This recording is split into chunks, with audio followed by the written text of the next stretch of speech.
Sam wiped his hands on an oily rag, the smell of petrol thick in the air. His tiny workshop sat at the edge of the bustling market in Lagos, where buses honked and traders shouted their wares. Ada, his 10-year-old daughter, skipped in with a bright smile. "Papa, see what I got," she said, holding up a small packet of biscuits. "Ah, Ada, you've come again with your smile to brighten my day," Sam said, chuckling. He placed the rag on the bench and pulled her close. "Did you eat today?" "I'll eat when you eat, Papa." Sam's heart ached. He knew how much Ada sacrificed because of their struggles, but she never complained. "Don't worry, my Ada, one day I'll fix everything." The sound of an approaching customer broke their moment. Sam turned to greet the man, who had brought in a sputtering motorcycle. Sam got to work immediately, leaving Ada to sit under the shade of a mango tree,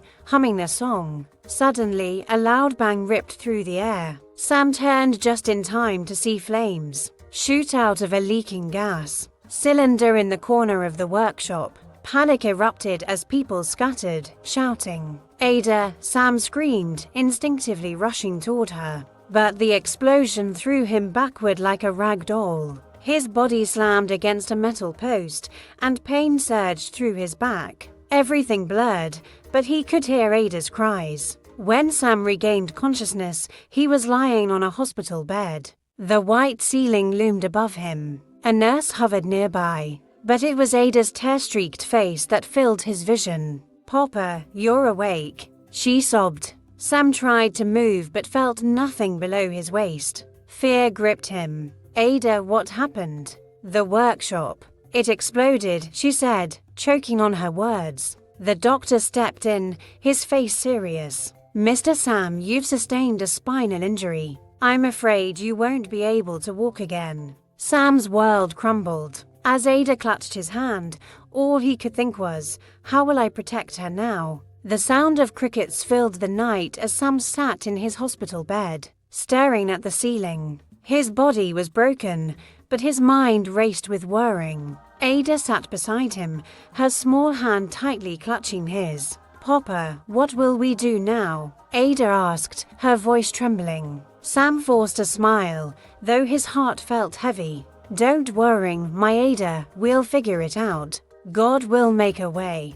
But deep down, Sam didn't know how they would survive. His savings were gone, swallowed by the hospital bills. The landlord had already sent a warning about their unpaid rent. The next morning, Sam's cousin, Uncle Dominic, arrived at the hospital. He was tall and stern, his face always carrying a frown. Sam felt a chill as Dominic walked in with his wife, Aunt Patience. "Sam, we've been discussing your situation," Dominic said without preamble. "You can't take care of Ada like this. It's best she comes to live with us." Sam's heart sank. "No, Dominic. Ada is all I have. I can manage." "Manage how?" Aunt Patience interrupted, her voice sharp. "You can't even move from that bed. Do you want the child to suffer?" Ada clung to Sam's arm. "Papa, I don't want to go."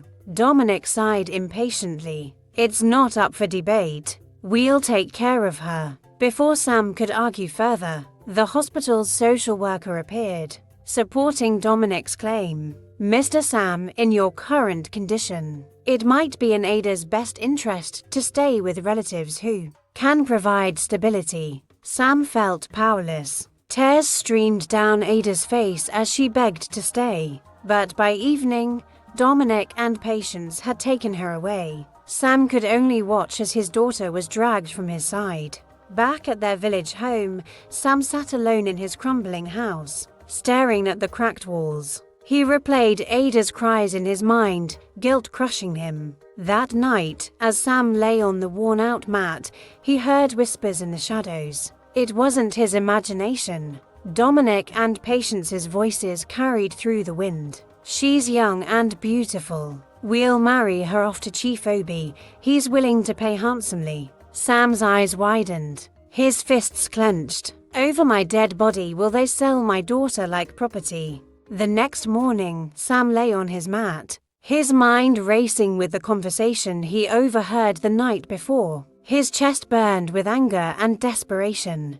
Dominic and Patience were planning to sell Ada's future to a man old enough to be her grandfather. He couldn't let that happen. But what could he do? He couldn't walk, let alone confront them. He stared at his lifeless legs, tears pooling in his eyes. Then, a soft knock at the door pulled him out of his thoughts. It was Mama Ngozi, the village herbalist. She shuffled in with a basket of herbs. "Sam, I heard what happened. I brought something to help with your pain." Sam sighed. "Thank you, Mama, but it's not just my body that's in pain. My heart is broken.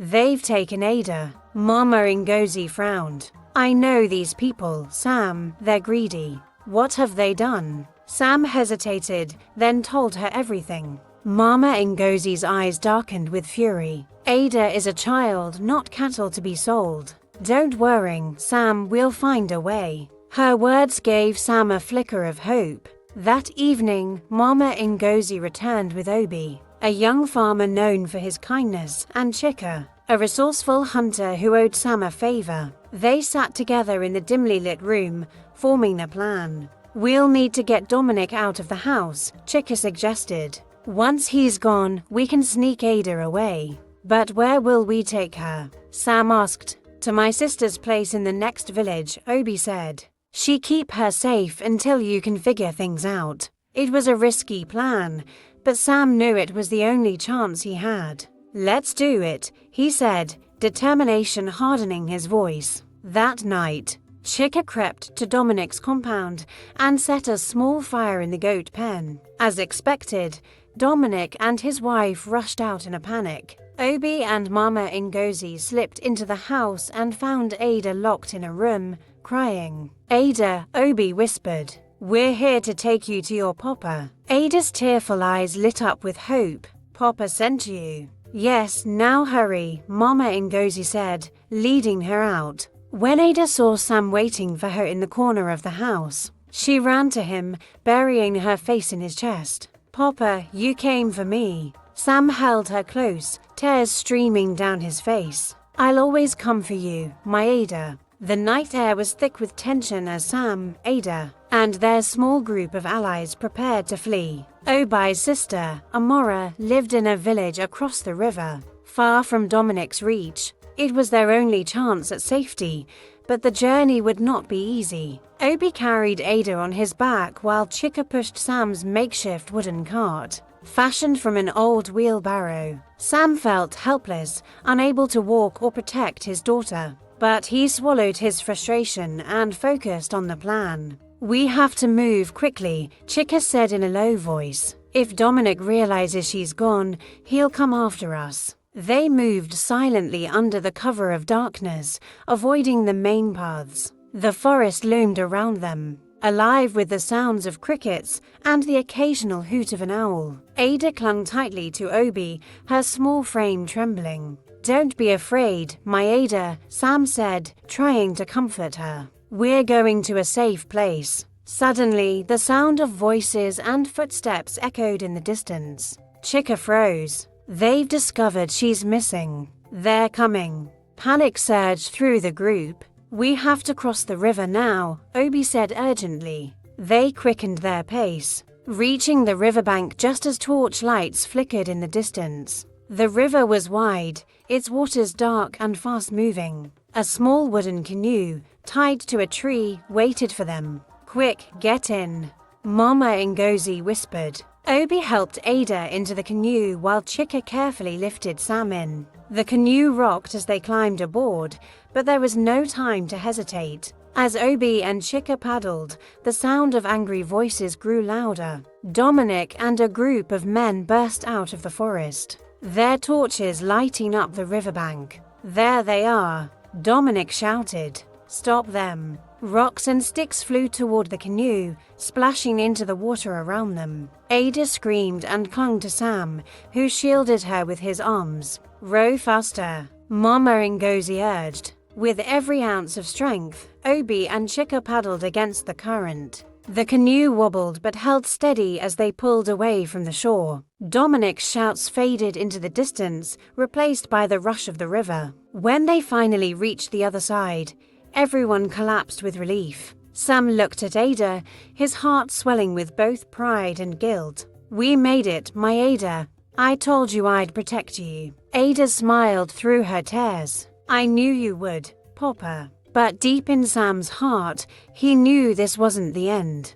Dominic wouldn't give up so easily. Dawn broke as Sam, Ada, and their companions reached Ambra's compound. The small hut was surrounded by tall palm trees, offering a sense of security Sam hadn't felt in days. Amara, a kind woman in her late 20s, greeted them warmly and quickly ushered them inside. "You're safe here," she said, offering Ada a plate of food. "No one will find you." As Ada ate hungrily, Sam's mind remained restless. He knew Dominic wouldn't stop until he found them. That night, as the others slept, Sam called Obi and Mama Ngozi outside. "We can't stay here forever," Sam said, his voice low but firm.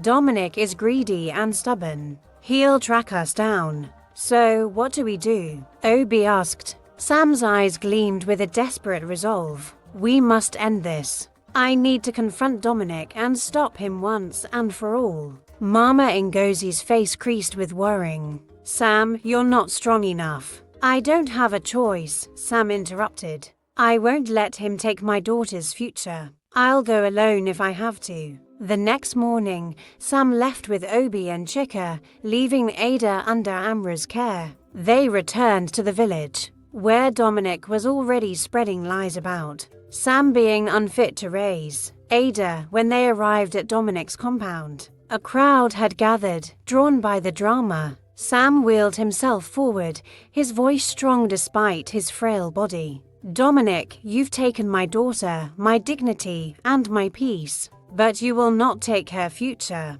Dominic sneered. "And what will you do, crippled as you are?" Before Sam could respond, Mama Ngozi stepped forward, holding a small recorder. She played a recording of Dominic and Patience's conversation about selling Ada to Chief Obi. The crowd gasped in shock.